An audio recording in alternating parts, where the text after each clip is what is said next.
भाई जो गुरु वचन पे डट गए, कट गए फंद 84। छोड़ सतगुरु रामपाल जी परमेश्वर जी की जय हो।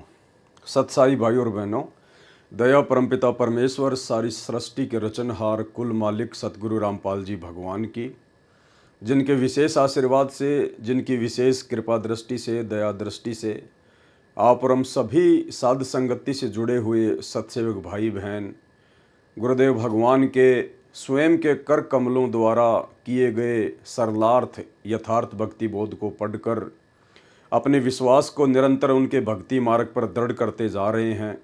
अध्यात्म से जुड़ी नई नई बातें आप और हमारे को सीखने को, समझने को, पढ़ने को मिल रही हैं। ये सारा सब कुछ सरे सतगुरु रामपाल जी परमेश्वर जी को ही जाता है, क्योंकि ये परमात्मा हैं, सर्वज्ञानी हैं, सर्वज्ञ हैं, सर्वशक्तिमान हैं। सतगुरु जो चावे सो कर ही। तो सतगुरु की इच्छा के बिना, उनकी मेहर के बिना, उनके विशेष आशीर्वाद के बिना आप और हम आत्माओं तक ये गूढ़ ज्ञान नहीं पहुंच सकता था। और पहुंचने के बाद परमात्मा ने और अधिक सरल करके यथार्थ भक्ति बोध में अपने कर कमलों से लिपिबद्ध करके आप और हमारे हाथों में परमेश्वर जी ने दे दिया। तो भाई और बहनों, अब आप और हमारा भी ये कर्तव्य बनता है, जिम्मेदारी बनती है, विशेष दायित्व बनता है कि हम भी परमेश्वर जी के ज्ञान को, उनके भक्ति विधान को, उनकी मर्यादाओं को थोड़ा सीरियस लें और परमेश्वर जी को अब नाराज होने का मौका ना दें। क्योंकि अनंत युगों से, जब से ये सृष्टि रची गई है काल ब्रह्म की, और उसी समय से जब प्रथम सतयुग था, उसी समय से परमात्मा आप और हम आत्माओं के पीछे पीछे भटक रहे हैं। हमें वापस सतलोक ले जाने के लिए अपना अमृत ज्ञान, अपनी अमृत भक्ति प्रदान करते रहे हैं। लेकिन हमने कभी आंखें खोली तो कभी नहीं खोली, कभी इनकी शरण में आए तो कभी इनका विरोध किया। लेकिन ये दयालु परमात्मा हमारे हर गलतियों को माफ़ करते हुए, नज़रअंदाज करते हुए हमारे पीछे लगा रहा। और नतीजन आज कलयुग की पिछली पीढ़ी में परमेश्वर ने मानव जन्म दे दिया। और ये वर्तमान का जो समय है, ये भक्ति युग है, मोक्ष का प्राइम टाइम है। और वर्तमान में परमेश्वर जी ने जो भी कुछ हमें समझाना था, बताना था भक्ति अध्यात्म के विषय में, सारी जानकारी सन 1994 से और वर्तमान समय तक परमात्मा दे ही रहे हैं।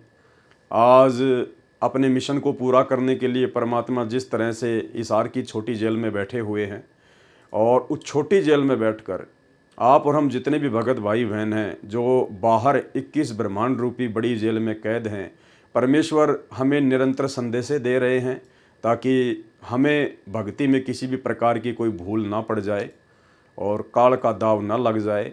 तो परमेश्वर स्वयं भी हिसार जेल में बैठकर अपने मिशन को पूरा कर रहे हैं।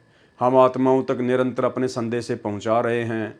और बाहर भी परमेश्वर साध संगति के माध्यम से पिछले 8-10 वर्षों से लगातार संघर्ष करवा रहे हैं। तो ये परमेश्वर जी की विशेष मेहर, विशेष दया है।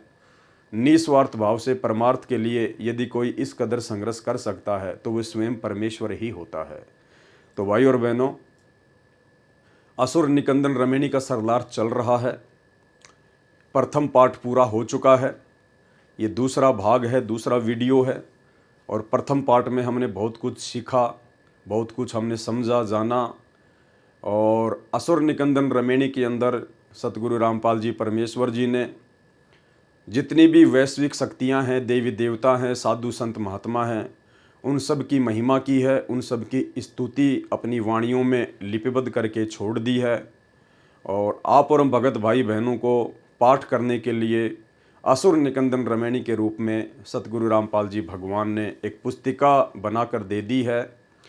तो प्रथम पार्ट में भी काफ़ी कुछ जिक्र किया गया था कि हमने केवल पाठ के माध्यम से, असुर निकंदन रमेणी के माध्यम से ही इन देवी देवताओं की, साधु संत महात्माओं की, वैश्विक शक्तियों की स्तुति करनी है।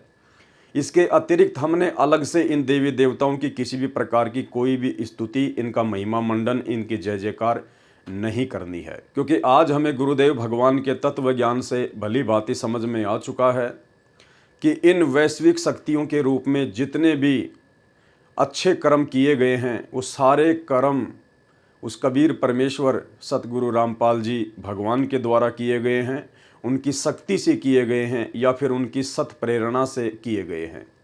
और जितने भी उल्टे कर्म हैं, शास्त्र विरुद्ध साधनाओं से संबंधित हों या चाहे मानवता के विरुद्ध हो, मारना काटना, लड़ाई झगड़े, राग द्वेष, ईर्ष्या वाले जितने भी कर्म इन वैश्विक शक्तियों के माध्यम से होते हैं, किए जाते हैं, वो सारे कुकर्म काल प्रेरणा से, काल के द्वारा करवाए जाते हैं।